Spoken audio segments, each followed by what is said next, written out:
It's nice when they over-deliver. Although I am. Understand. Okay. Have you ever driven in Oak Park? Yep.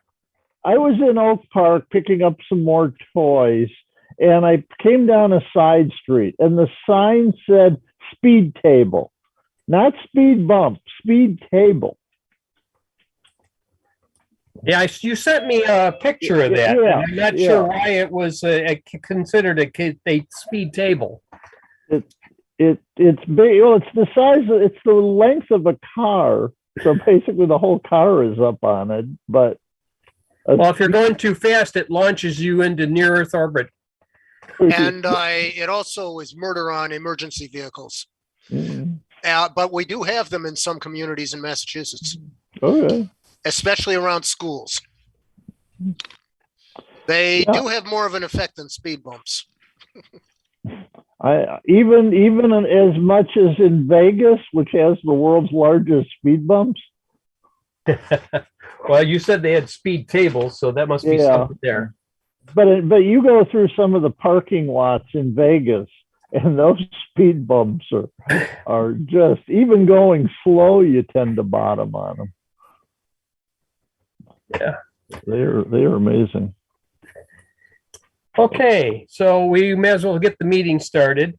First off, we'll have open forum. If anybody's got any particular burning questions that they would like to ask of the group and see if anyone else has the answer, this is a good time to go ahead and do it. Just to finish off, there's the deconstructed cheese carrot cake. Oh, interesting. Mm-hmm. I think I would have gone for the cheesecake with the swan. Yeah. I'm just not a white chocolate fan, so that's why I didn't do that one. I still don't see where they deconstructed the carrot cake to the point where the carrot is separate. Well, you see that little sliver of carrot on top, and that's carrot. Yeah, that's carrot. Yeah. Right. And the nuts, and there's actually a little gold foil on the chocolate on the right. But again, it didn't taste anything really to me like carrot cake. It wasn't bad. It didn't taste anything like carrot cake. Okay. All right. Is there any ideas on how to I mean, I'm sure there isn't, but I'll ask just in case somebody has a thought.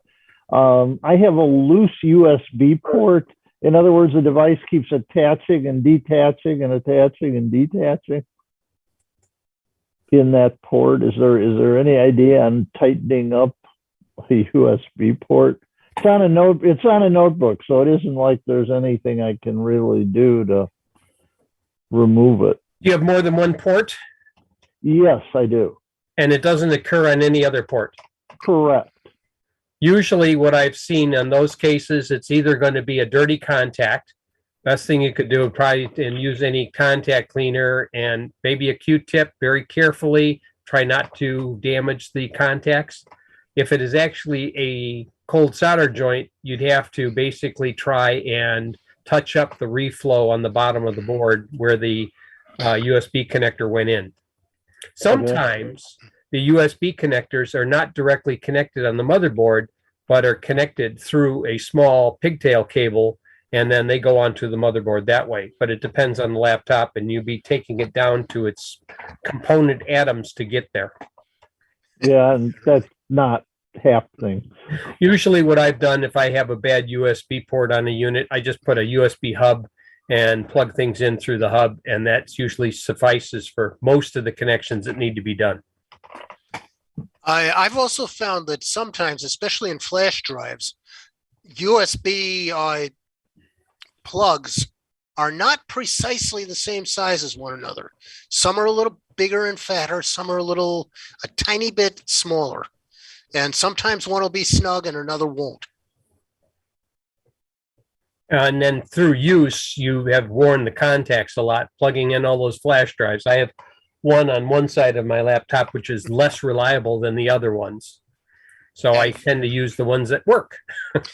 And that is why I use a hub when the device is new and continue to use the hub or a cable. Yeah. So that doesn't get plugged and unplugged as much. Right. But on my phone, one of those micro USB, but it's a USB-C style, I had one actually get some mud into it. Oh. And That so just sounds bad. I had to use a flat toothpick to get it out. Uh-huh. Yeah, something with After- plastic on it that you can use very carefully because, like I said, the gold foil on that contact doesn't take much to rub it off. Mhm. Yeah, I actually used a wooden toothpick, but a flat one. Okay, that works. It got the mud, and I got the connection back, and I'm fast charging as I was before. Cool. I'd like to hear the story how you got the mud in there, Bob. Oh, I am what is known as a volunteer trail steward, and I do a lot of outdoors work by pulling up plants that aren't supposed to be there, putting in plants that we want that are native, and cleaning up trails and various things like that. So the phone gets in wherever I get in. On this occasion, it was a pretty muddy patch. You are a buckthorn remover. Among other things, roses and various other stuff that shouldn't be there. Bittersweet is a big one here. Asiatic bittersweet. Do you have fake Solomon seal too? We do, but we don't consider that terribly invasive because it doesn't spread too badly here. The bittersweet is a whole lot worse. It pulls down trees. The thing that we have here is just horrible as garlic mustard. We have it too. And the recent advice on that stuff is don't just do one pull per year. They want you to use something more toxic. You know, I think you could use paraquat, but I think gasoline works pretty good. We try to use non-herbicide methods, but I guess you'd say that gasoline is not an herbicide. No. It's an ozone depleting chemical, but it helps if you throw a match on it. Yeah. Well, getting back to computers. Yeah, back to computers. Okay, sorry, diverted there. I inherited part of my mom's green thumb, so yeah. Yeah. Well, this had to do with the USB port, so it was peripherally connected. Peripherally, literally. Other questions? Everyone's silent out there. Kathy, didn't you have a question? Or did that answer your question? I do, and I'm reading your response, but just so everybody else knows, I sent Ed an email earlier saying that in a recent meeting, somebody had said that Microsoft is going to stop supporting Win 10 2004 in December, I believe it was. And back last October, Ed had given a presentation on how to, keep 2004 as your, you didn't want to bring your system up to whatever the current, version was, and how you could keep it at 2004 using GP Edit. And so after the presentation, I did do those changes. So my system currently is at 2004, but now that it is not going to be supported anymore, I'd like to bring it up to whatever the current release is. So I went back and I looked at the presentation, and I wanted to make sure I understand how I go about undoing that now. And so, Ed, I saw your response that says you might find the restriction. Yeah, in the I had done that on one of this, I think it was this machine, and it was locked at 2004, and I never saw any updates for anything else.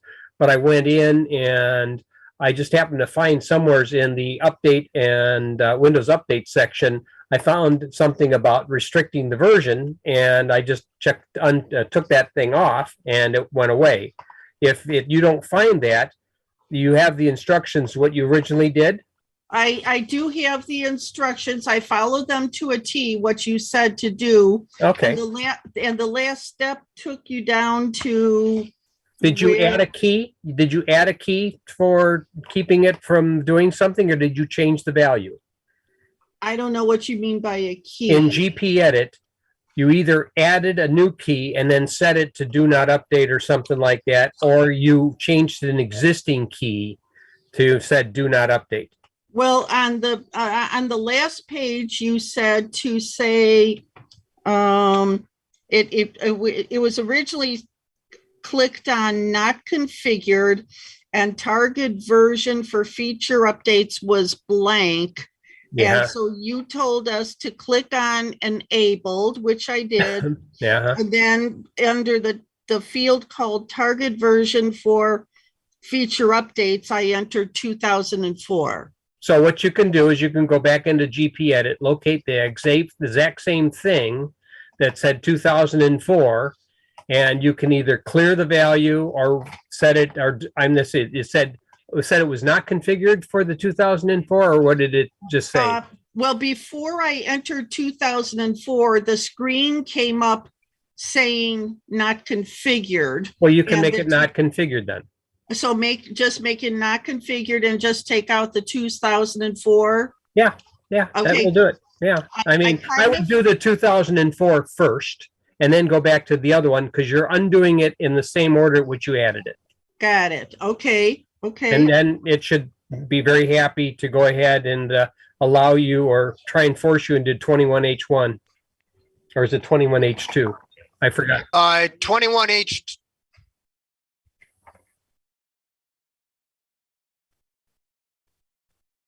Yeah.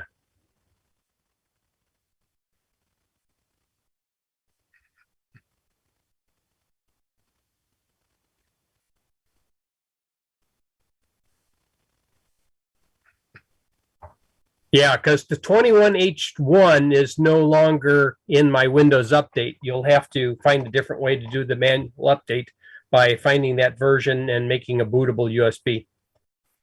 Yeah, if you set it to 21H1, that's what it will download when it goes to do a feature update.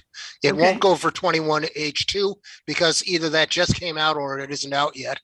I think it just came out. I think And- it came out because it's offered on this machine already. I think it's either 21H1 or 21H2 for Windows 10. You now get to specify whether you want Windows 10 21H2 or whether you want Windows 11 21H2.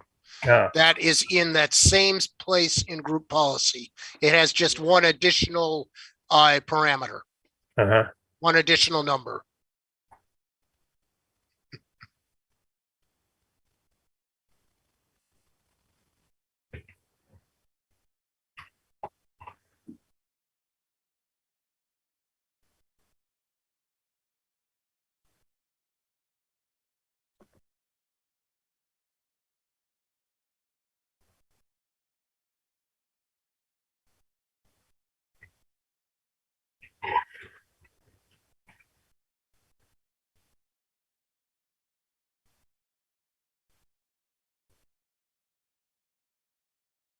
Yeah, I noticed on the Microsoft volume licensing site, they happen to have several of the 21 updates, and you can either choose, I think it was last May or November updates.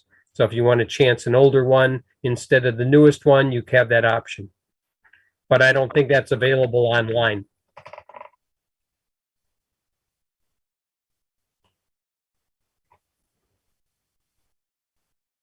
They had a re-release of 21H1 in November as well.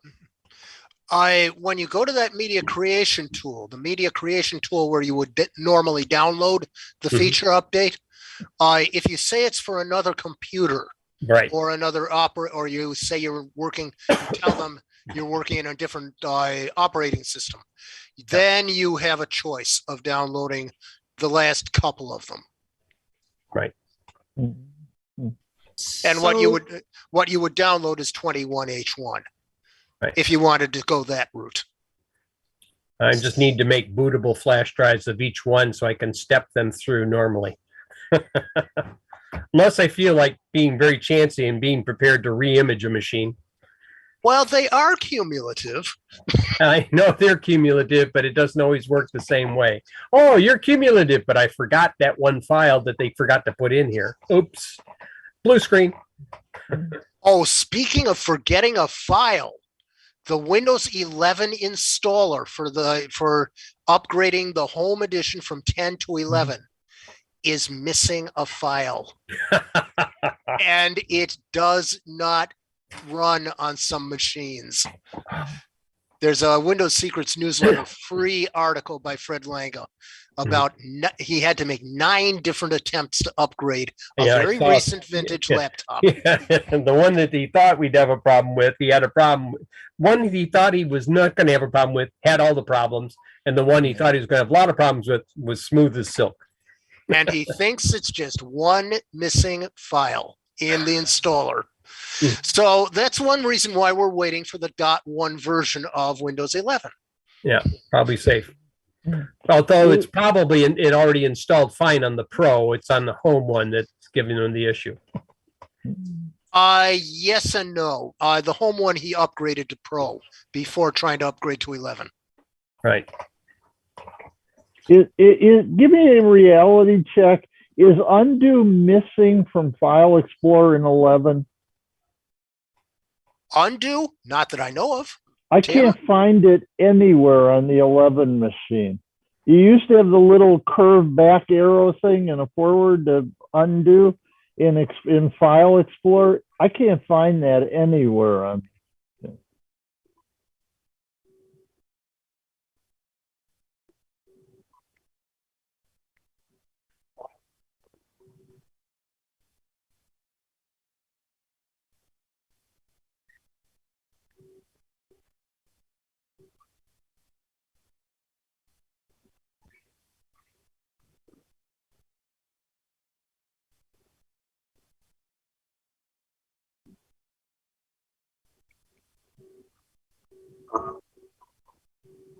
I'm looking at a File Explorer window of a directory now, and at the top I have new, and then I have a pair of scissors which is cut, and then a paste thing, and a waste basket, and a share thing, and a rename, but there is no undo. There's a view thing for layout and view options. There's nothing under there. There's a 3-dot hamburger menu with things like burn to disk and select all, select none. I don't know why you'd want to select none since, okay. That's a deselect. Well, yeah, but if select none, you just click off of the stuff. Yeah. And it does that. And there's a properties and options, but there's nowhere I see where the undo is on it.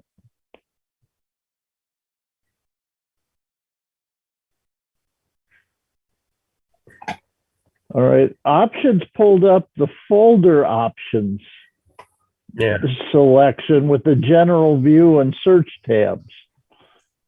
But I don't see anything there that says like advanced settings on the view tab. I don't see an option to show undo anywhere. I mean, I've been through all of these menus. I figured it had to be here somewhere, but darned if I can find it here anywhere. I mean, the one that bothers me is if you right click in a directory and you want to do a refresh, you've got to go to the secondary menu to get to the refresh option. Oops. But anyway, so it sounds like nobody else is either having that issue or, but I, as I said, I couldn't find it anywhere, and it just boggled me that they would take that away. I mean, I accidentally copied some files to the wrong directory, and I figured just send it back. Unmute Tim. Tim. You're muted, Tim. Muted. Still muted. You're still muted, Tim. Yeah. Okay. Okay. Uh-huh.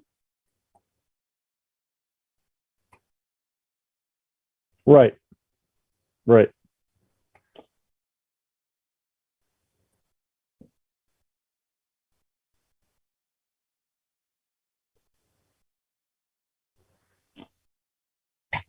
Yeah, no, it's not there, but it wouldn't be on an individual file for that anyway, because if I move something to a wrong directory, it isn't there for me to right click on that file. It's already in that wrong directory.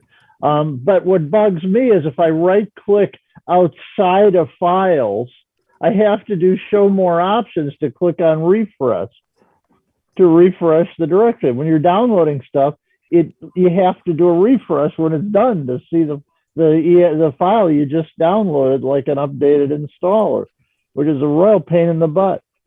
Somebody actually did have there's a registry patch you can do to revert so that File Explorer shows the old options dialog instead of the new one.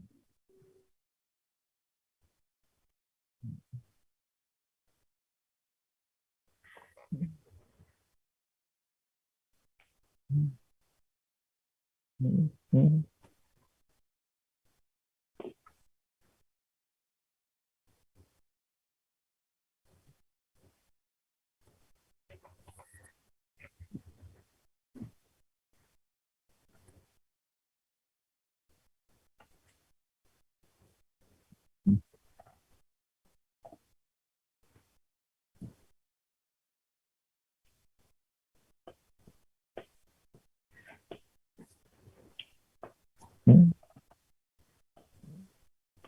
Yeah. Yeah. I mean, in the end, it doesn't make a whole lot of difference. That machine has to roll back to 10. It's an insider machine that doesn't meet the new requirements since it's using an old AMD chip. My X1 Lenovo tablet won't support 11. It passes every single test except including number of cores and amount of memory and processor speed and TPM, but the processor is an M5 on the motherboard. So sorry, you can't run 11. Need to downgrade it to a Pentium 4. There you go. there you go. I mean, it is. I have no idea what their issue is with that. As I said, it passes cores and it passes speed and it passes memory.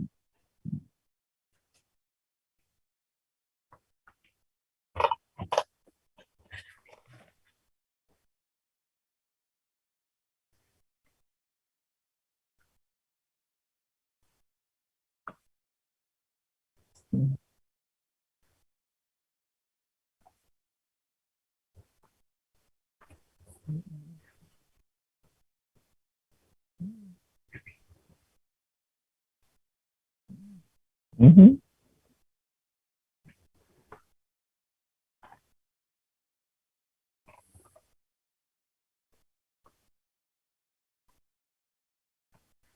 Mm-hmm.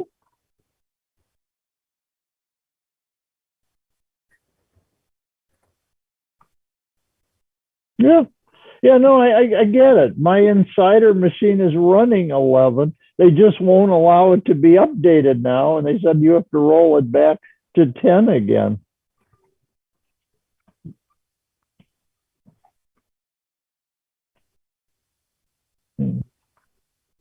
That's what yeah.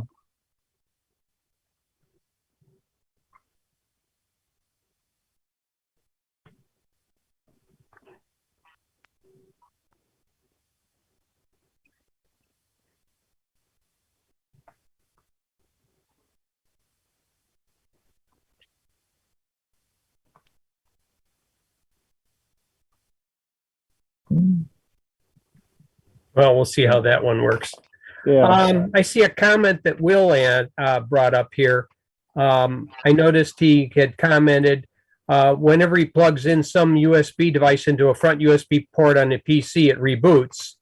And I asked him whether it was flash drives or anything. He says it's anything.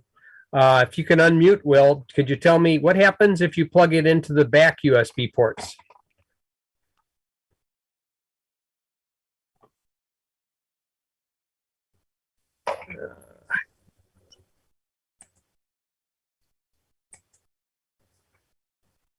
Maybe he can't change his, It's muted. yeah, I know he's muted. I was trying to get him to unmute. There he goes. So what happens when you plug into the back ports? Back ports are okay?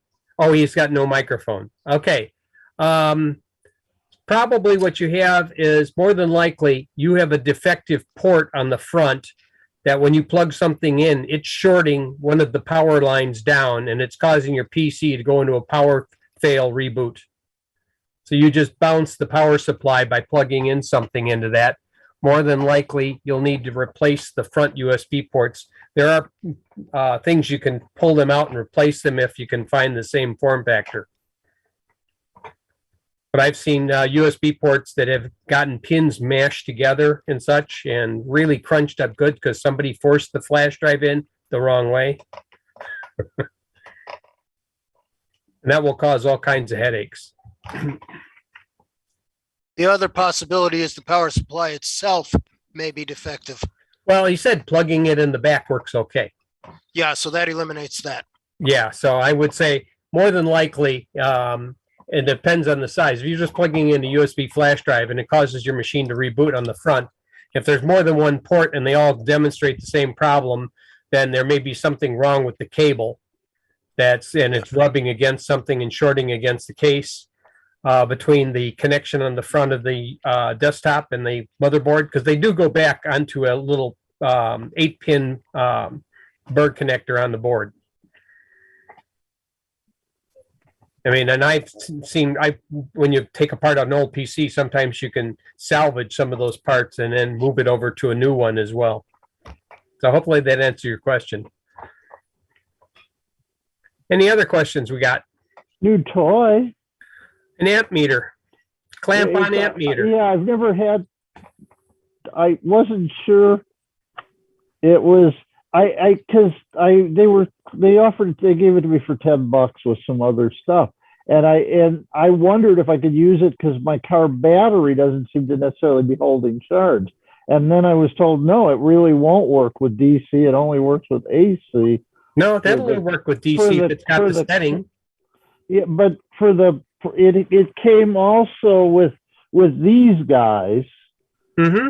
With these guys, evidently you can do DC, but you can't do it in line. No, definitely not in line. You can only do, but if it can do the DC with the large amperage, I mean, it's measuring a magnetic field. Right. Depends on how it's set up to do it. Not all of them support that, but.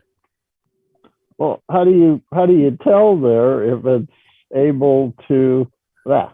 Well, does it come with a manual or not? It comes with a foreign. It seems to be in a foreign language.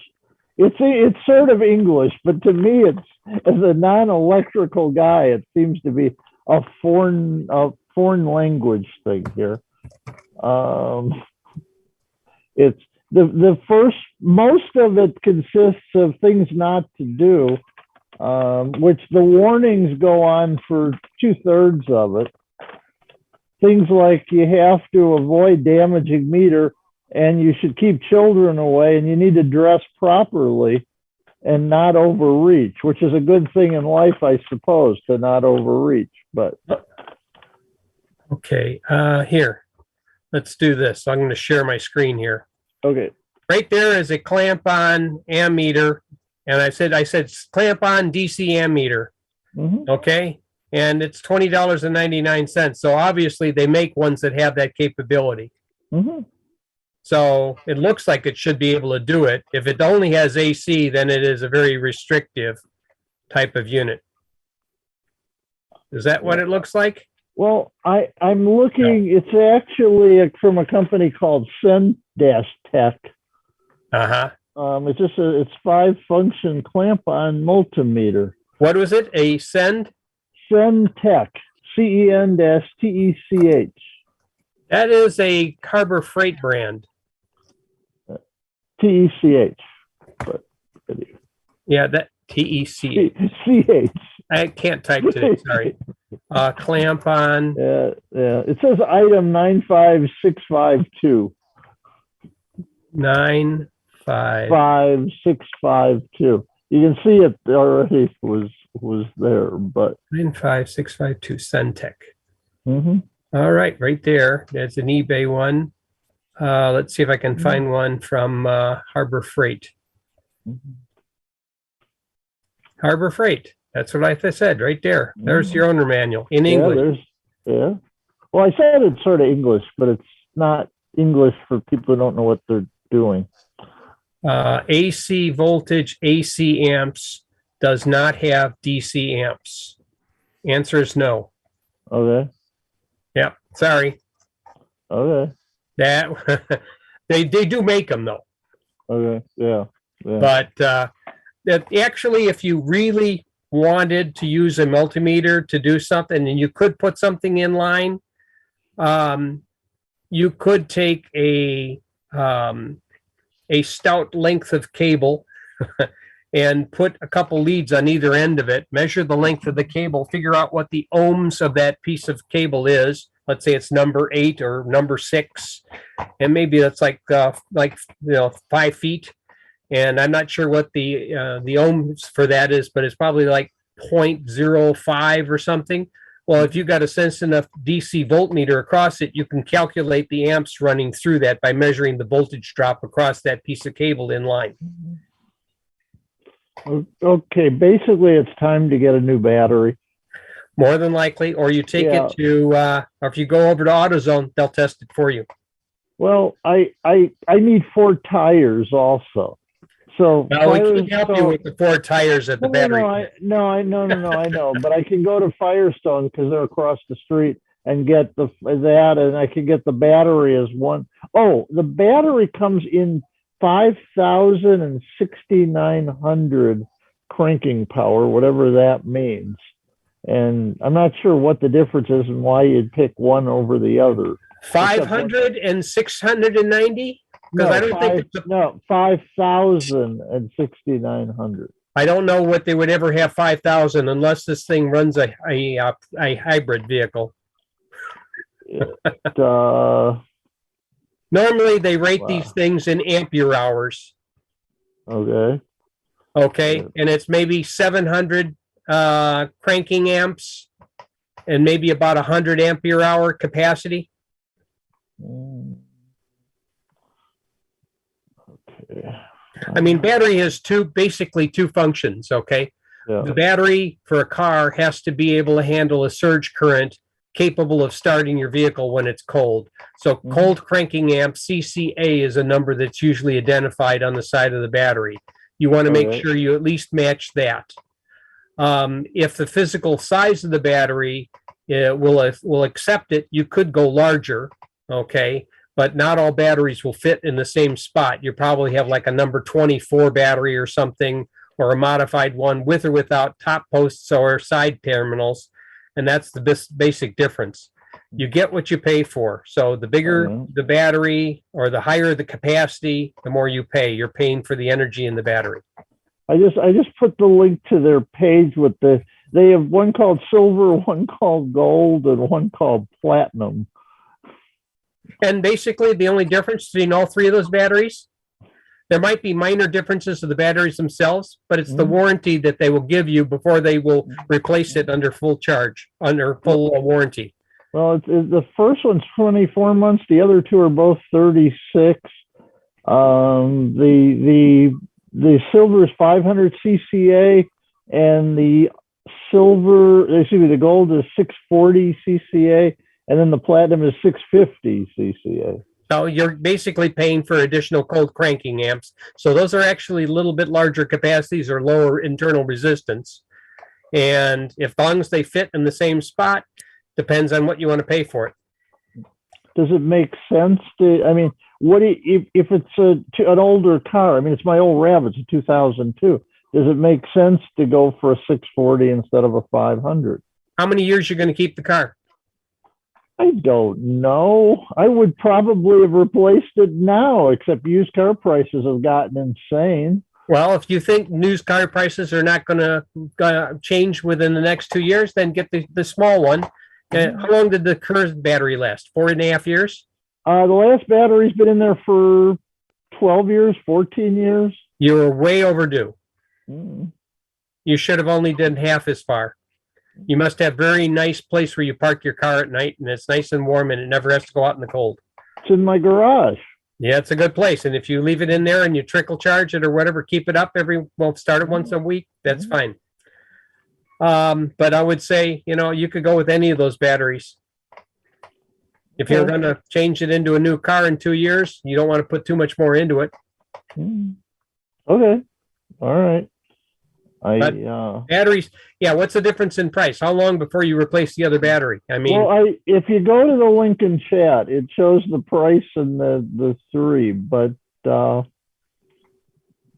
not that far apart actually, except for the platinum one.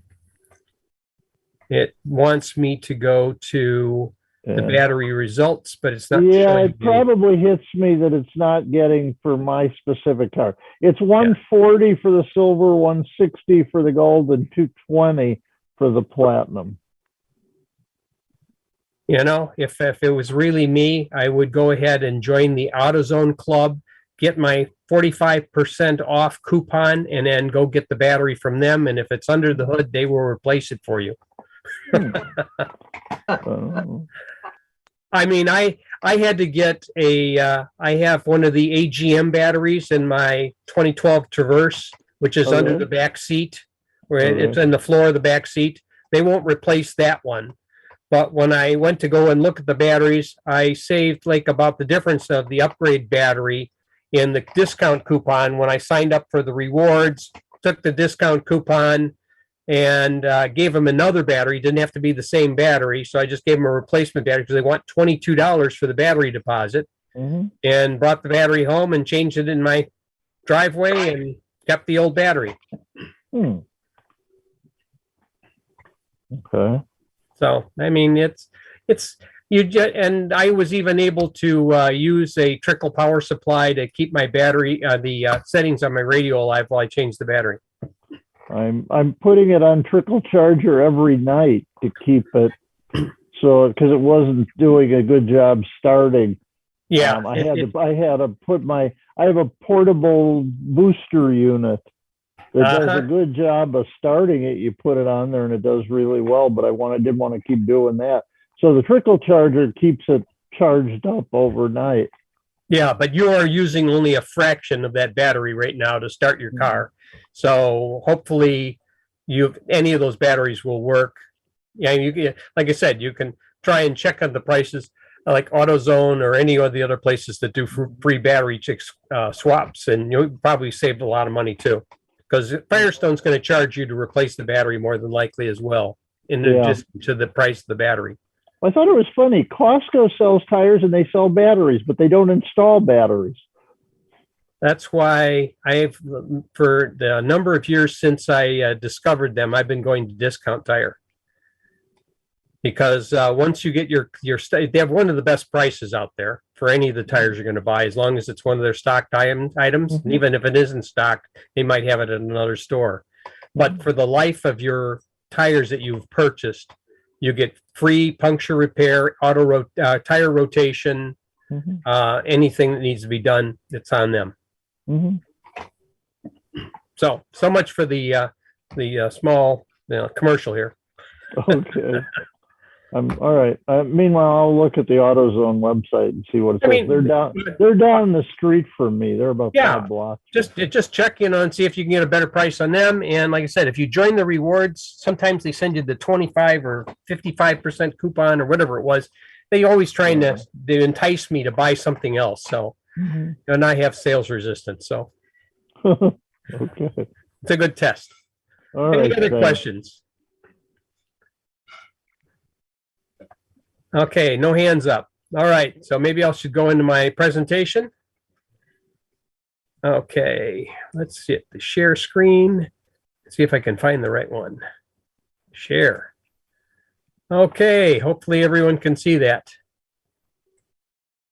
Virtual private networking. as I mentioned earlier on the meeting before most of you joined, this isn't exactly the newest information. I did almost a similar version last year at this time, but I've updated some portions of it and added some more content. So it's not completely retread of the same presentation. So first of all, VPN, Virtual Private Network. What does it do? It allows you to connect between two internet locations to function as if they were co-located. And along the way, the connection as it goes through the internet is resistant to snooping or even knowing what the information is because it's encrypted. And both the setup of the connection and the data transferred are both encrypted. So if they try and start capturing at the beginning of the session to try and figure out something, it's usually unsuccessful. Where do you use VPNs? It's almost required from many employers if you want to access the core network of the corporation that you have to use some sort of VPN software to access the main servers or to share content, even getting email. Normally, these services are not available outside the business, and they're protected with pretty much an industrial grade firewall. Does it require hardware? They do require some hardware, but most of it's on the host end as part of the infrastructure. You can have Juniper firewall products that handle thousands of simultaneous connections. Sometimes they're integrated with key fobs, or if you don't have the key fob, you can have it as a software product that runs on your computer. And basically, when you run it, it will automatically handshake with the fixed end with a code that changes every 30 seconds and on the software token. And that's what helps restrict somebody from spoofing or getting into the system if it's not you. On a hardware-only VPN, you use this between two remote locations that want to have access to each other's servers. So this can be used using the internet rather than a dedicated leased line of some sort or dedicated pair of copper if it's short distances, or fiber if it's longer distance. They can use a hardware VPN to share the internet as the backhaul between these two locations. The hardware on the remote end would allow more than one computer to utilize the VPN, which is then shared between the two locations, and servers on the host location can be accessed by remote devices. So you can use this when they're demonstrating commercial products at a customer location by bringing in a hardware device and then plugging the customer's units into it, and then showing how they're part of the entire cloud. When the remote PC browses the internet, all of his non-local IP traffic is directed to the host location, which then can go through the internet to the firewall. And I think I got a picture on the next. So this is basically what you have. So you have one of these two PCs can go through a hardware VPN through a router and then go to the host side and then access the host servers, or actually come back out to the internet again using the address of the host end as the source. So when you're using a VPN between two locations, you need the VPN server running some sort of compatible VPN software and a client-side VPN client to run on your computer, which wants to connect to the VPN via the internet. So you need a VPN client, you talk to a VPN server. So if you're at, you want to, your work and you want to access your home network and print something on your home printer, if you happen to have a VPN setup that your home router supports, like OpenVPN, which is built in on a couple of Linksys routers, you could have OpenVPN. And if you were allowed to run OpenVPN client on your work computer, you could basically tie into your home system and transfer the information, assuming the ports are opened and you have the right credentials. Not all work situations would allow it, but let's say you're someplace at a coffee shop and you forgot to get a file off your home server, you could use the same technique to get files off your home server. And that's pretty easy to do, okay? So you set up your home network with your OpenVPN server, and then when you access, you're over here at the coffee shop and you access through their network, through the internet to your home machine, it appears as if your machine is over on the left side now. that's the logical place where you're at, and you end up with another IP address that would look like it's on this LAN, and that's where, if you access the internet again, it would look like you're at home. So if you use a VPN to access your home system, you could fool Comcast into thinking that you're really at home when you're not, and then it would allow you to stream content there. Now, you can also use a VPN for anonymous internet, as you subscribe to a commercially available service to allow a remote PC to access the internet without disclosing its location or local IP address. This is a software-only solution, and typically only on the PC, and you don't necessarily get any of the local peripherals. Why this function is, this is functionally what a commercial VPN example showed previously. The only purpose of this VPN service is to hide the local IP address from the inspection of internet traffic from the remote server. So the IP address that be reported by a remote PC would be typically be the address of the VPN server and be a port forwarding off of that, one of those. So it would basically look like a port on that network.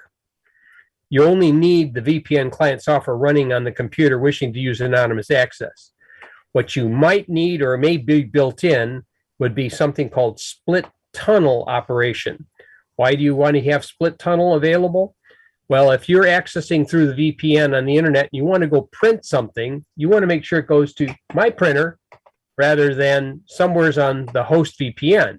Split tunnel allows the network router function within your computer to know, oh, this is going to the local address. Don't go through the VPN software. Just send it out the Ethernet port and it'll get there.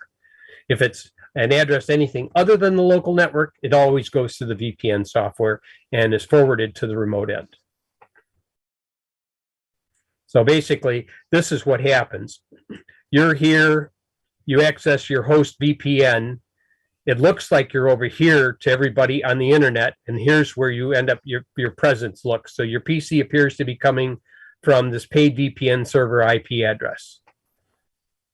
And usually it's harder to snoop something like that. If your local guy is Comcast here, it's probably not Comcast over in China where your VPN server might be. Of course, then anybody who's on this VPN server can see anything they want of all your traffic going back and forth. So you have to be a little careful with that. So not all VPN suppliers are domestic source. Many are in other countries, and I'm putting in parentheses China, and I'm referring to the big one, not the little one. Okay, Terry finally got here. Before selecting a VPN, you may just need to decide what information will be used through the VPN and limit your exposure with the data that will be exchanged. You may not want to put everything through the VPN. You probably don't want to access your bank information through a VPN, unless you're at a coffee shop and you want to try and protect some of it. But usually there's enough protection in most places as long as you have a semi-secure method. Many secure sites may block access to their site when you use a VPN and may require a two-factor authentication. What happened to my, What's the question? Why are you asking me? Oh, Why are you asking me? let me do this. All right. Taken care of. Okay. All right. So many secure sites, if you try and access it from this VPN, which might be way down in China or India or maybe in the British Virgin Isles, who knows where, it will probably require two-factor authentication and want to hit your phone to make sure, are you really here at this address? But I wouldn't trust it to use my bank information unless I really, really trusted this VPN supplier. Do you need to open ports on your local router to use VPN? Typically, only the host would need to open most of the specific ports to allow a VPN connection to exist on a remote endpoint. If you use a router, you may have to poke some holes in it. If you use Windows Firewall, you may have to open these ports, 443 and 1194. Otherwise, your VPN will not play too well with it. What does it cost to use a VPN? Other than the subscription cost, there is a penalty to using a VPN.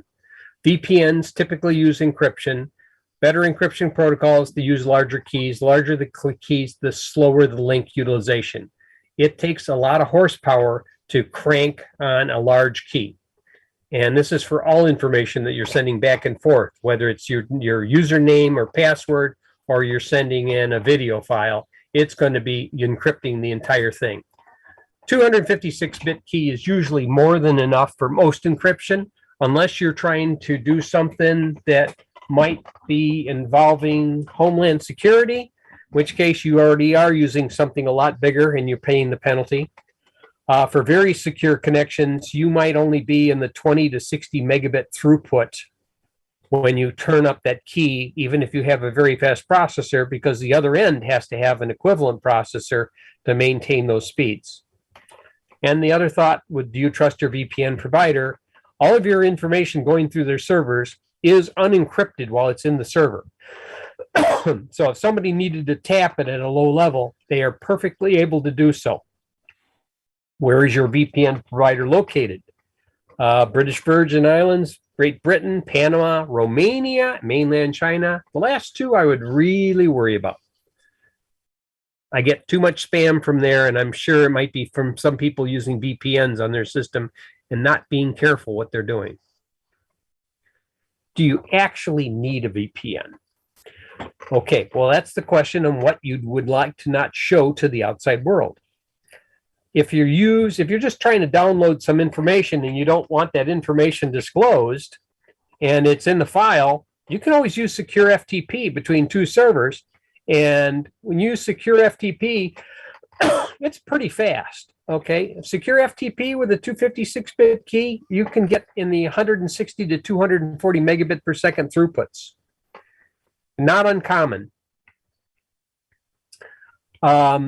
Using browsers that limit your searches and information retrieval sources can also reduce your exposure. Using DuckDuckGo is a big step forward. Using an incognito mode on a Chrome browser with DuckDuckGo is better.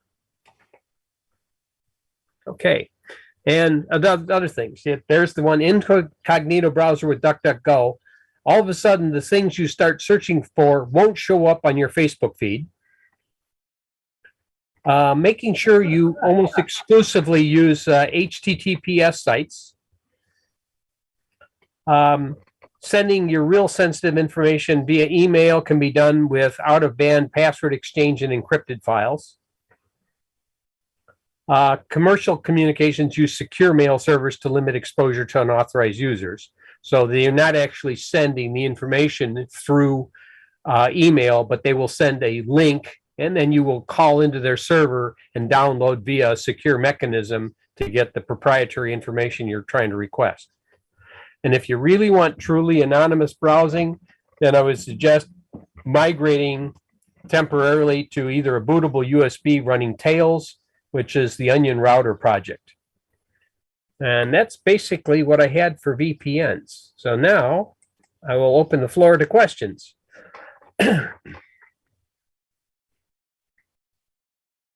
Say Onion Router. Onion Router, it's a project that's been around for a long time. It involves a Linux-like operating system called Tails. What Onion does is it takes your information and sends it through the Onion Router network. So it's basically randomized as to the source and destination points.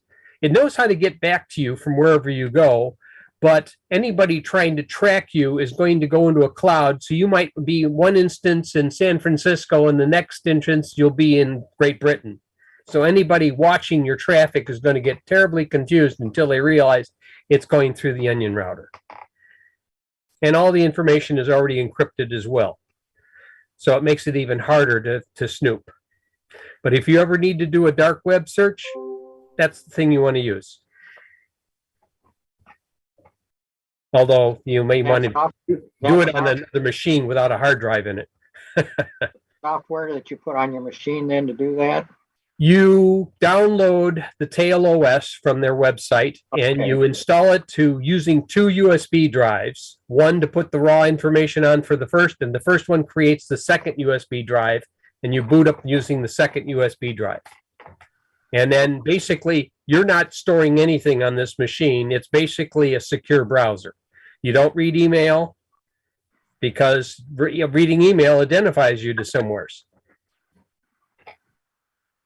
But if you're browsing and you're just looking at stuff from websites and you're able to send other information without having to log in, totally anonymous. That's the way they want it.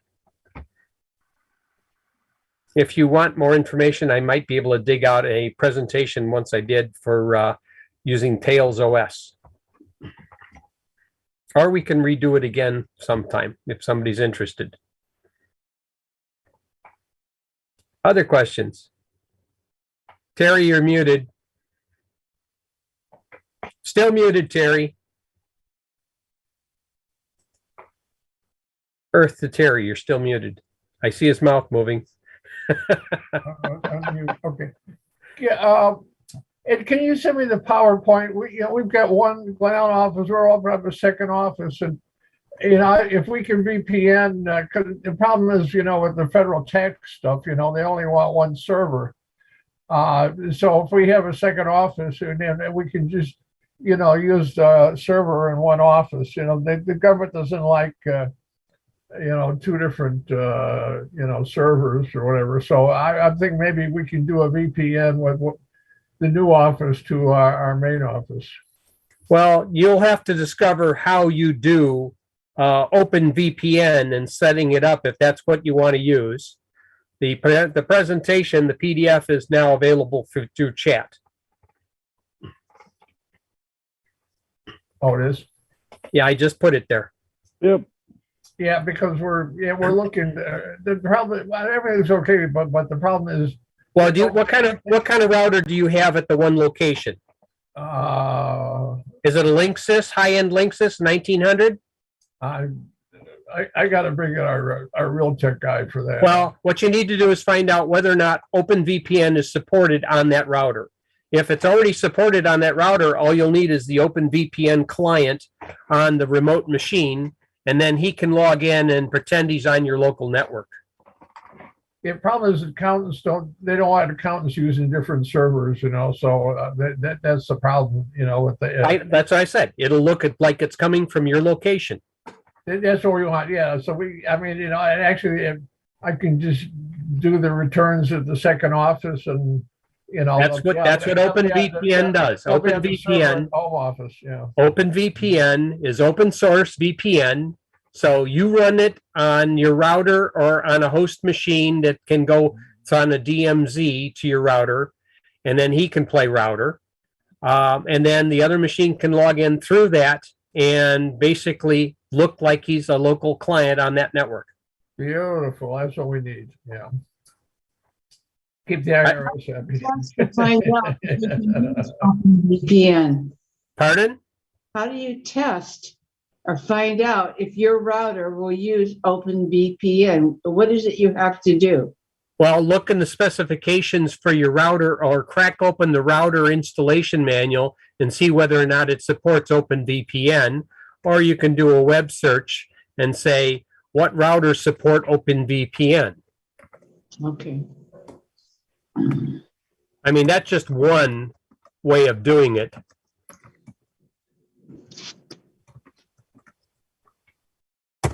Okay, what routers support OpenVPN? Linksys WRT 3200 ACM with DDWRT, Asus 5300, Netgear 6400, all running DDWRT. You don't need to run WRT on the router. You can get it built in on some other Linksys routers as well in the standard load.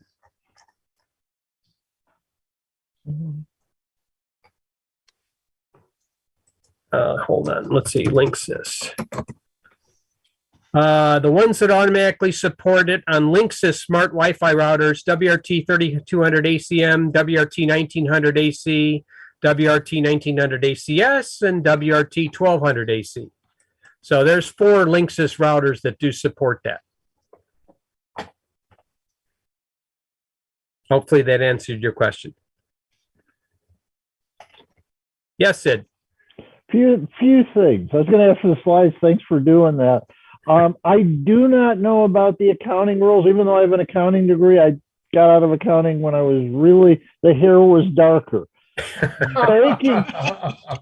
Banking regs though will not allow you to do an open VPN type thing. It's not allowed on banking regulations, which I have looked at. I don't know about accounting regulations. You cannot do an encryption between even machines of your own under the banking regulations. Yeah, banking is separate. Yeah, banking is separate. But again, I don't know under the accounting rules. I have run open VPN setups between my notebook and home machine, so I could be remotely and tunnel back to my office. It took me about 3 weeks of keying and coding and playing to actually make it work right. The exercise is left for the student. Yeah, it's not the easiest setup in the world. There's a lot of configuring to do to make it work, and to make it work through your firewalls on both sides, which also takes a lot of time to get those ports correct. That's why I identified those 2 ports. Those 2 definitely have to be open. Some other ones might need to be open. And it also depends on what you use for your network resolution protocol. So your DNS lookup, open DNS, yeah. Yeah, it's a lot to play with, but it is doable. I run 2 different DNSs here. I have Fastest VPN and I have Surfshark. Before that, I used CyberGhost. They all have pluses and minuses. Many of them actually use OpenDNS in the background under their client. They will fork, and if you look at their license agreement, it will have fine print of the open source stuff they're using, because they're required to actually say that in their license. And a lot of the VPN guys actually don't want to reinvent the wheel, and so they will use OpenDNS as a back end. So they use OpenDNS, not OpenVPN, as part of their product? OpenVPN. I was one of the original beta testers for OpenDNS when they started up, and they have a pseudo VPN on OpenDNS. They're now owned by Cisco, of course, and they actually have a pseudo VPN where they will change the address without running a client. They'll do it at their back end by checking who you are by your login to them. And then they'll flip it on the fly, which is a little bit lighter than running a VPN client, but not quite as good in doing that. It depends what you want to do. The Fastest VPN, which is on this notebook, is interesting because they run these deals. It was $30 for lifetime. I assume lifetime to be 3 years on those deals. I never assume lifetime means they're going to be around for a lifetime. Does that mean you're sharing your information with all of Belarus? No. Meanwhile, Surfshark is monthly, and CyberGhost was monthly. You ever check to see where their servers are? Yeah, both of those guys have hundreds of servers. And you can even, Surfshark lets you do double hop VPN. You can actually pick different cities and it'll encrypt hop through 2 different locations.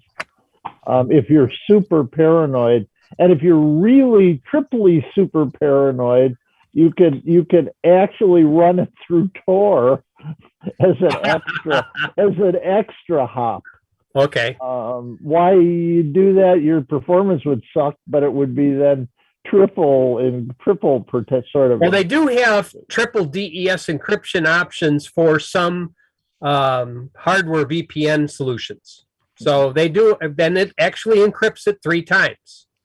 That means you got to decrypt it 3 times as well. Yeah. I mean, I know people who back up to the cloud and they run an encryption of what they send up to the cloud just because they don't trust sending their data up directly to the cloud. So it depends how paranoid you want to be. and when it comes down to it in the end, there's very little you can do if somebody wants to get at your data these days. Yeah. In case you're wondering, Wayne, TOR stands for the Onion Project. Yeah. Actually, the Onion Router officially, Yeah. but Yeah. that's what the acronym is. Yeah. The only problem with Tor now is, for instance, the government has cracked it pretty well now. They know the exit points, and therefore they can now almost always tie from where you went to where it comes out. Yeah, they can do it, but they're also using a substantial acreage of machines in near Alexandria to figure out that answer. And you have to be doing something that would put you on their radar for them to start looking. Well, your words just now were probably picked up.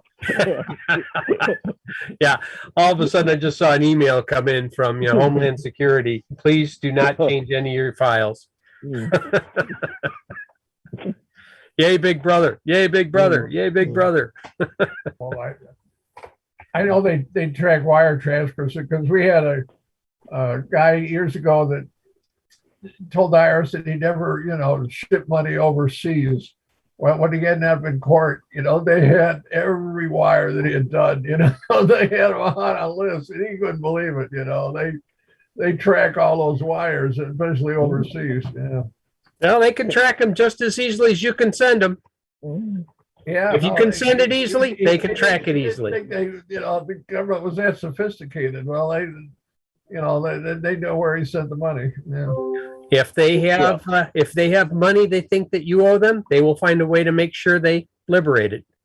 Well, I mean, you're talking two different sophistications. Sophistication in reading data flowing, but it's easier than that. The banking requirements make the banks report all this stuff. Oh yeah, wire transfers over 3,000. Yeah.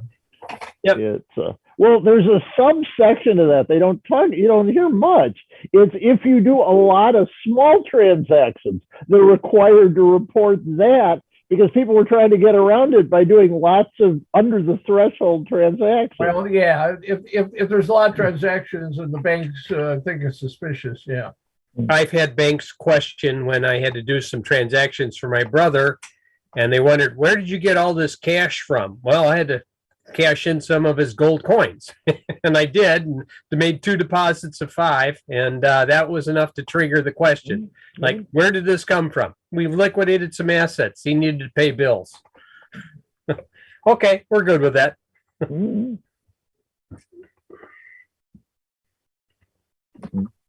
Yeah, I mean, somebody was saying in some of the Scandinavian countries, the tax form is one side of one page. You basically sign it, and that's about it because their computers know all your income and all your other stuff, and so it's one side of one page. Well, there's a cost for free healthcare. Well, and the other tax stuff they do is VAT, which is also baked in. So you don't have to look at it directly. Well, now Dennis. They come up with this FinCEN where you had your return, you got that if you don't, they catch it, they don't have, and you don't, they go get you for that doing a FinCEN. Yeah. Remember, 3 years, but then it can go back forever if they think it's fraud. Well, yeah, I mean, go all these guys taking trips to the Bahamas, go visit their money. Yeah, Dennis, you had a question. In the presentation, you mentioned the secure FTP. Now, Yes. isn't that only between 2 specific sites? I mean, explain that a little bit more, though. If your site supports secure FTP, that's an option you can use in FileZilla client. If you log in and say, I only want to use secure FTP, and then it'll download the site certificate from the host side, and now it'll then maintain a secure connection whenever you connect and download. So anybody trying to see what you're downloading is going to have to go through a lot of extra measures to try and break it. So is that something you're saying I can do on my personal laptop here at home to someone else's personal laptop at their house? If they have FileZilla host on their machine and you have FileZilla client on your machine and you've opened the right holes in your firewall, yes. FileZilla is just software I put on my machine. FileZilla is open source software. It comes in two flavors: host and server. And client. But for the server to be seen, you have to have a port open so that it can either slide through and then do what you would want to do probably is, if your router supports what's called a DMZ, you would take your machine that you want to share the information, put it on the DMZ so its ports are exposed to the internet and allow him to go through your main port, your main access to be able to reach. And then you could start, you have the FTP ports open that are needed by FileZilla. I don't remember all of those on the top of my head, but you would open up the secure FTP ports and then it would log in, handshake, password, username, and then you would choose the files that you want to transfer, boom, boom, boom, and away they go.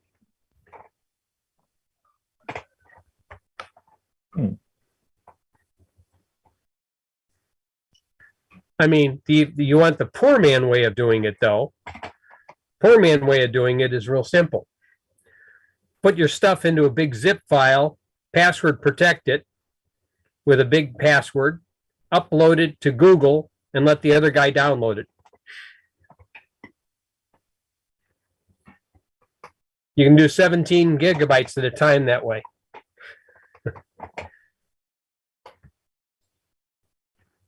I mean, if you have a short number of files, but if you have what's known as a seed server that's downloading torrents and something, and you want to transfer it to your machine and it's primarily one direction, most of the seed servers support secure FTP. So once you log secure FTP up, you can download with pretty much impunity anything you wanted.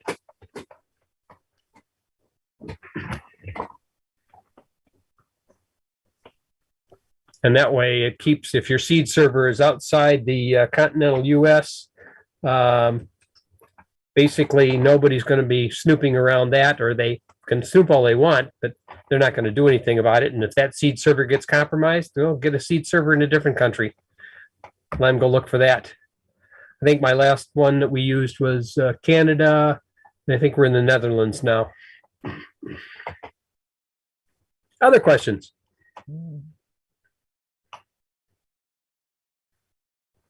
Wow, you're all silent. You're ready to start teaching other people about VPNs now, right? Well, I have a question on a different subject, but Go ahead. I'll sit here and wait. I was looking at utility. I put the link in chat, and it sounds like what it does is useful, but every time I see one of these things, I wonder if they're really, it's like registry cleaners. You always wonder if they actually accomplish anything particularly useful. What does it do? It freshens your SSD. How do you freshen an SSD? And yes, I appreciate that it isn't really freshened, but what they're saying they do in terms of settings, I have to wonder. For instance, they turn off timestamps on files because they say Windows keeps setting that on every access, and that's not good for an SSD. They also change kernel swapping, and they do a bunch of other setting changes. Well, that sounds like if you start turning off timestampings, if you ever have a error and you have to try and recover the NTFS file system, you're going to fail. Because the journal is not going to match the files. That's why I'm asking. That's why I'd be very hesitant about doing anything like that. I mean, the one thing you can count on is if you have an SSD, make sure you size it so it's like 2 to 3 times your largest amount you're ever going to use, and then count on replacing it in about 4.5 years. Mm-hmm. Yeah. I mean, they also turn off prefetch because they say SSDs are fast enough to do it that prefetch doesn't help. Yeah, but Uh, the prefetch is basically moot because all it's doing is loading it into memory in anticipation of the processor using it. And depending on the speed of the SSD bus into the computer, it might be beneficial or it might not be. If it's an M2 drive, it might be fast enough, or it might be, something else. If it's a regular conventional SATA 6 okay. gig, it might help. They turn off storing as short names. No, that's marginal. They deactivate Windows event logging. That's serious. Windows event logging, yeah, because then now you can no longer trace some things. I mean, it's minutia in some places, and maybe it's significant in others. But you're not going to get another 2 years of life out of an SSD. If you really are paranoid about an SSD wearing out, then don't boot your system off of it. Boot off of a conventional hard drive and let it beat that to death, and deal with the slower access. Put your stuff that you need to access on the SSD when you need it, and you can get it quick enough. But I mean, you can put the swap drive and the boot drive on a hard drive, and you can put other things on an SSD. I mean, you can play games trying to figure out which is better. Okay. Recently, I heard like one source they started calling old style hard drives rust drives. What did they call them? Rust drives. West drives? No, rust, like rusty. Rust drives? Yeah. Well, technically, it is iron oxide, but I wouldn't call it rust. Yeah. I think it was on Tom's Hardware. There was an article, and they were calling them rust drives. Well, I could call an SS3 drive a sand drive then. There you go. It's all silicon. And if you oxidize the silicon, it's sand. Yeah.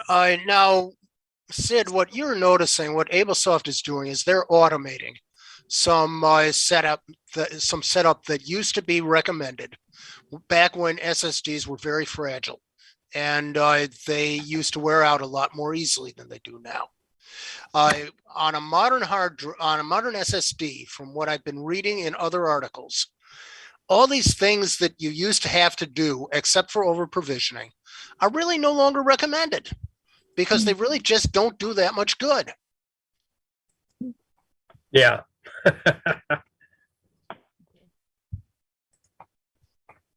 And then if you look at when you look at your SSDs, the brand of your SSD is going to probably say a lot about it as well. And one other thing that you do want to do, you want to be able to trim the SSD. That should happen automatically periodically, but in case it doesn't, you might want to know how to do it. If you're in Windows, you want to make sure that Windows is seeing that SSD as an SSD, so it isn't trying to optimize it, but it's going to trim it. Yeah, my old Windows server, which was the old small business server, I have to run the Intel trim utility on it to do the trim. Right. That depends on what's in the controller. I think I already have told this group or other CCS groups several times about external enclosures, and some of them don't pass the trim command. Others do. They need to be UASP compliant, and so does your operating system, and so do all of your interfaces. Otherwise, you will be putting a bit more wear and tear on the SSD if it's in an enclosure. Good to know. Good to know. And there only are about 2 or 3 different kinds of controllers in these enclosures that allow passing of the trim command or something. It's not really the trim command. It's something similar. Yeah. Let's see. Yeah, thanks, Bob. I didn't know that. Yeah. So if you buy like a pre-made external SSD, it may or may not be able to pass the trim command. It may be made for data, not for running programs. Interesting.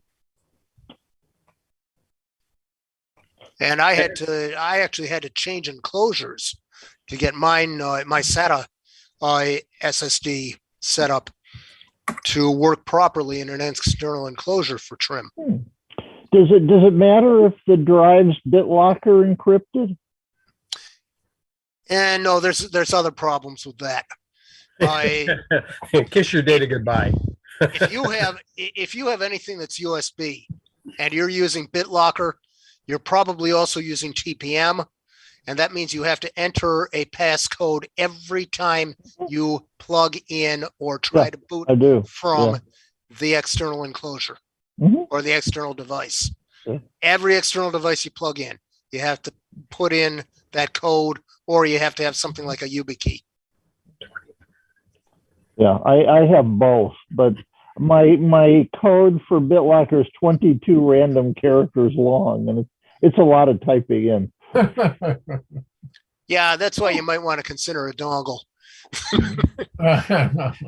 Yeah, I have a YubiKey also, but I mean, the key on some of these, you want to say, well, what is the lifetime number of terabytes written on your SSD, and see, compare it with what you have and what you think you might want to get. I think when I bought these Samsung 860s EVOs, they were pretty much top of their game. I know there's probably other ones out there, but for a 500 gigabyte drive, I think it was 2,400 terabytes written or something, which you'll hit probably in about 4.5 years.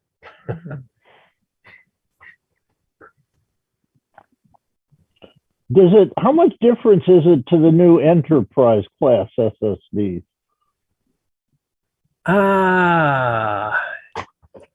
Depends on what they're using. I think the enterprise SSDs, some of them aren't even SSDs. They're nothing more than battery backed up RAM. If you're really concerned about updates, lifetimes, and such, they just do massive amounts of RAM with a built-in battery backup. Of course, and then if the power fails, they roll it off to other storage mechanisms, and then they roll it back in again when power is restored. Massive memory array. In a way, none of this matters. This morning was the semi-annual Intel conference, virtual conference. It was this morning. And the presenters were, and supply services, this isn't available, and this isn't available, and this isn't available, and this may be available next year, and we don't know when this is going to be available. It's available if you want to pay for air freight. That's it. Yeah, but we have a few of these left. The rest of them are in a boat off of Long Beach.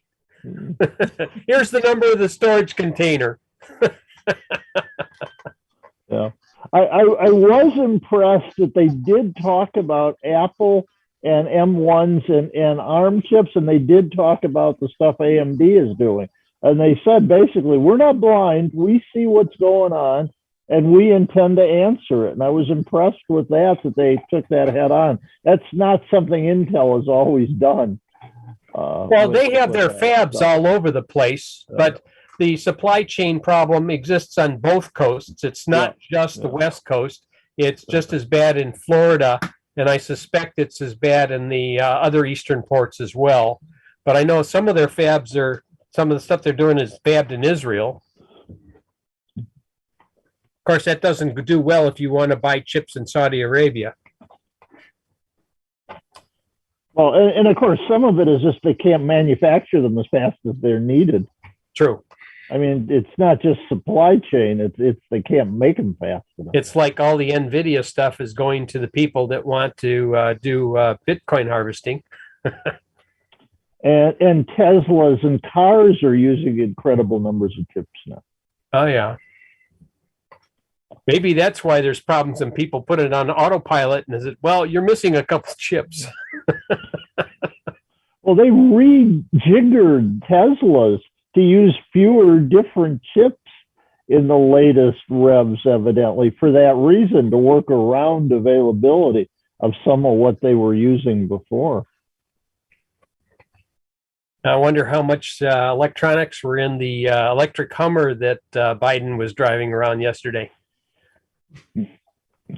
Yeah, I don't know, but you got smart TVs with lots of chips. I mean, that's the problem. Everything's using these now, And they're all want to come over from the boat, and there's only so many boats that have made it. And what you're seeing is stuff from last year, probably. well, I mean, urgent stuff they can fly in. I was at an ASI online thing, and they made the point of the shortages are especially going to be in the low end items. Because if you have a limited number of chips, why bother to put them in low end items? Put True. them in the high end items instead. So their statement was you're going to have much easier time getting the high end items than the low end items. Right. So somebody's going to pay extra to get it here.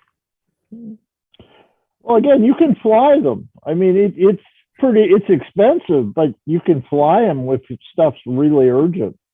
Mm-hmm. Okay. All right. Let's see. Checking my time here. I know that normally this group does not meet on the third Thursday in December because it's so close to Christmas. I'm going to probably continue that tradition unless somebody else is desirous to wanting to run the meeting. But anybody else have a similar thought? Silence. Dennis, nod your head. Thank you. Yeah, we've usually skipped the last several years, so yeah. Yeah. Fine. Okay. Well, usually APCU's done that for years. We've always done the combined November, December lunch and left it at that, but yeah. Because I don't think there's going to be too many Christmas buffets. Actually, South Suburban is having their Christmas party. And everybody is welcome. I don't know about that. Another super spreader. 21st. I don't know. Are they doing masks when they're not eating? 21st. Let me check that. Of December, right? Yeah. Yeah. See, I could never meet that anyway because I already have a standing meeting on that date.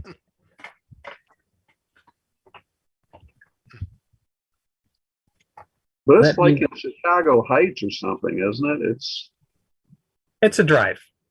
Yeah, it's pretty cool.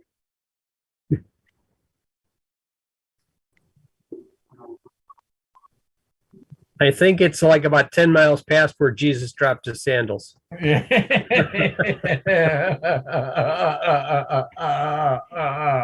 sorry, that's a dad joke. That's what my dad used to use. Get off the 294 at the Dixie exit. And you're right there. You're only a couple blocks from it. And try not to get shot. Where's that?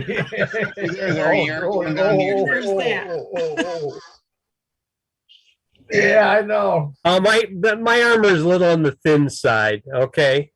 You'll notice, that there has been shootings are north of the loop areas now, north and northwest and west.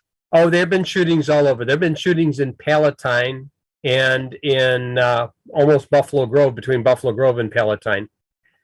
There was a running gun battle on between two cars on the 53 extension as they came up to Lake Cook. Right. Kind of strange seeing, hearing something like that, like, okay, or you hear pop, pop, pop, and that's not fireworks. Palatine, where they had that Brown's fried chicken mess up there in Palatine or whatever. I was going to that particular Brown's fried chicken when I find out they're closed. And it was on that Sunday too. Wow. Wow. Yep. Smith Road and 14. Mm-hmm. There's another Brown's chicken that's opened in Palatine. Took them a long time to open it. It's about a mile and a half. No, not quite a mile. Down the strip where 14 bends over where the Ace Hardware is. So there's one there that I frequent, but I used to go there all the time, and then all of a sudden, closest Brown's is another 10 miles farther. Wow. Yeah, the family that ran it no longer runs it anymore. They did try and bring it back, but for a bit, and then they sold out. Yeah, wow. But there's been other shootings on Baldwin and Rand Road. Like I said, there's a couple places. And up farther, Baldwin and 68, there's a couple areas around there where people think that's what you do when you converse. You shoot at each other. But There's been carjackings too. oh, a lot of those too. Yeah. There were 2 that I know of in Schaumburg. And then they take the cars and commit crimes downtown. Mm-hmm. Well, it's not easy to do. I had a flat tire, and getting it up on that jack was not easy. One of those rotating, cranky things that you keep cranking and cranking and cranking and cranking. And cranking. I couldn't jack that well to save my life. You know, there is a secret to doing that. If you have a scissors jack, Sid, what you need to do is have a 18-bolt impactor and 3/4 inch socket set, and it just brings it right up. If I had that, I'd just have a hydraulic lift thing. Yeah, but it's a lot easier to carry this around when you need it in the middle of nowhere. Because once I got it up, then I couldn't get the bolts loose, so it didn't. So that's the secret. You never were trained when your father told you how to change a tire. Is you loosen the nuts while it's still on the ground, and then you jack it up and you take it all the way off. Except the only thing I had was the standard handle that has the thing in the end, and I couldn't get the leverage to actually get it loose. When the guy came from the service thing, he had one of these huge T things that right away, but I couldn't get it loose for any. And I tried jumping on it, and I'm not a small guy, and I couldn't. The secret on that is a 4-foot section of water pipe, and you put that over the end of your engine. Then it snaps off the bolt. Yeah. You know, the other thing that they do when they go out to remove one is they may bring penetrating oil with them and just squirt it right on the lug nuts first and let that sit for a little bit. Yeah, I did that. It didn't help. You didn't use PB Blaster. Probably not. That's the good stuff. It stinks like hell, but that's the good stuff. That'll seep into anything. I imagine if you put it on the bottom of a hard drive, it would seep into the bearings there, and then you'd never have to worry about reading that hard drive again. There you go. Yeah. There you go. I mean, there was a person shot and killed across the street from my house. So at the Walgreens. So you never know. It turned out they knew each other. It's always good to shoot somebody you know, I suppose. And keep it in the family. Yeah. It's a sad state when you have to say that's what our society is going through right now. But hopefully we think that some of us are in a little bit better class than some of the other people that are out there. Well, you heard about that whole crew that swiped all the stuff over at that Louis Vuitton there in Oak Brook. Oh yeah, and where did they catch him on the way home? Yep. 3 different cars. Yep. And they didn't realize they were all under surveillance at the time. Yeah. Was that the one that happened either yesterday or today? Yesterday afternoon. Yep. Okay. 5 o'clock in the afternoon. Jeez. That takes guts, driving through traffic in Oak Brook at that time of night. Yeah. Yeah. Because you're in the parking lot. You can't move anywhere, even on the back roads. I used to use the back roads, the Spring Road, to go to Oak Brook Terrace. I used to live probably about 4 miles away from there. Yep. That was always the thing of using Waze. Waze will take you down every little lane and side street possible to save a minute. Yeah. No, I haven't tried that, but I remember some of those things back when there was a quarry over there and a bunch of other things on that back road. Because I recall when Oak Brook Terrace was open fields. Yeah. That's a long time ago. You're getting old. Yeah, I'm old. I'm getting old. I'm getting older by the second. So any suggestions for future meetings? We did the VPN. Anybody else got any requests?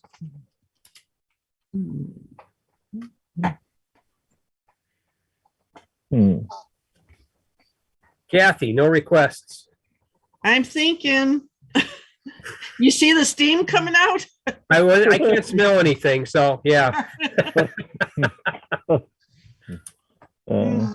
I suppose while you're thinking of that, anybody have any pointers to good Black Friday deals? Because I haven't seen very many good deals on anything this year. And I think they're going to hold their cards close and just try and do enough to outdo each other, and that's about it. They're not going to really knock the price down on anything that they can make money on because they have limited supplies. If they had like a warehouse full of these items, great. But if you have 10 instead of 100, you're going to try and sell them for full price because you're not going to get any more after they're gone. I mean, I hate to think what they're going to do at Costco when they run out of TVs. Has anybody tried these Amazon Fresh things yet? I guess they got Kisco's where you go in and you say, I want carrots. It tells you what aisles it in or location or whatever they were saying or something. I can do that on my Walmart app. I frequently do when I can't find something. Oh, it's an A9. Oh, I'm an A19. Home Depot gives bin number and aisle number on stuff. But and then you go there and they're out of it. a lot of times. I mean, the hello fresh. Go ahead. I'm sorry. You have 3 left. No, you don't. They're gone. I checked. Yeah. Well, that's always on the big specials, especially at Walmart. The employees take them, and the computer system says we still have a few, except the employees take them first. Yeah. So they're really not. They're really not there. They don't steal them. They'll check them out, but they'll put them under another code to get the deal on them, and therefore the computer says we still have a few. No, you don't. Yeah, they're gone, and there's no easy way to deal around that. But yeah, I was looking at the computers coming for Black Friday. I mean, the deal computers are outrageously pricey right now. Somebody's doing, I think Walmart's doing $139 Celeron notebook. Well, somebody was selling some sort of 17-inch laptop on Facebook for like $97, and I'm thinking this has got to be a scam. I mean, there was a couple ads, different companies, same notebook. Oh, we overstocked. You know, like, right. I don't think I believe you because I don't think they've really vetted all of their vendors that are on Facebook anyway. I'm sorry. No, Facebook has already said that they'll take any ad from anybody without ever. I mean, they said with the political ads, we don't validate, we don't check. And if it's wrong and if it's a lie, we'll put it up multiple times, right? We don't consider it our job, they say. Well, have 5 items and 500 people showed up for that, or whatever. No, the thing I think of with Hello Fresh is if you drop stuff in the cart, it automatically charges for it. So you don't have to go to registers. They have the special carts. So you just drop the items in the cart. It scans when you put it in your cart, and then you can just leave. Sort of like the scan and go at Sam's and Walmart, but you don't even need a device. It's built into the cart. Evidently, the only bad thing is if you have a kid who likes grabbing stuff off shelves. Or you try and take the cart home like the bag lady. That's tracking it with GPS. We know where the cart went. Yeah. Well, I was at a Dollar Tree and they solved the problem of getting carts out of the store. All they did was took a large metal pipe and taped it to the side of the carts. The pipe is 2 inches higher than the door frames. Oh, really? Yeah. So you can't wheel it out of the store to take it to your car. Which is really stupid because what I would do is I'd get to the door and I'd angle that cart up and go right through. Yeah, I don't think they thought of that one. somebody else had one, and I have no clue what technology it was. It was another Dollar Tree. When you went through the doorway, the wheels went into a lock mode. How does that work, Bob? I see you nodding, but Magnets, electromagnetic. No, that's just the normal cart. Once it hits something other than the surface of the floor, Dollar Tree, it says, "Oh, we're in a parking lot. Stop rolling." so the doorway has magnet stuff that pushes up. It's an electromagnetic brake. It just crosses a certain line, receives an electrical signal, and bam, it goes into a braking mode. And the only way to get it out is if you have a special key. Or you lift it up and carry it. Well, if you've got a cart full of stuff, you're not likely to do that. Yeah, true. But they didn't have any sign there or anything. I get to the door and I'm going out, and all of a sudden. I mean, every time I go to the store, I have to see, well, is this cart going to be liberal or fascist? Which way does it pull? Yep. Yeah. Or you get that really noisy wheel. Oh yeah, you get one that complains all the time. It's just great. Yeah,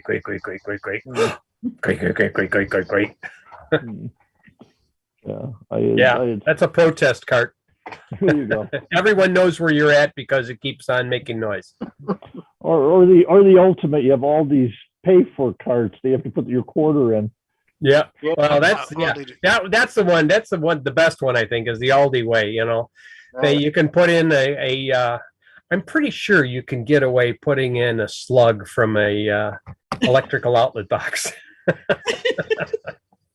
I don't know. That might never come out. You may have a magnet in it and they just lock in place. Yeah. It might be too rough. It may never slide out. Well, you just take off the burr before you try it. Well, it's not like it's checking the edge. Yeah. That takes work. Maybe more than a quarter's worth of your time. Now, if you work in any sort of electrician, you probably got a dozen of those things. They actually used to use them in toll booths when they tilted coins, but it's all electronic in Massachusetts. Yeah, the other one that they used to use was the good old Necco wafers would work in them too. Yeah. Problem is a Necco wafer into an Aldi cart might break into pieces.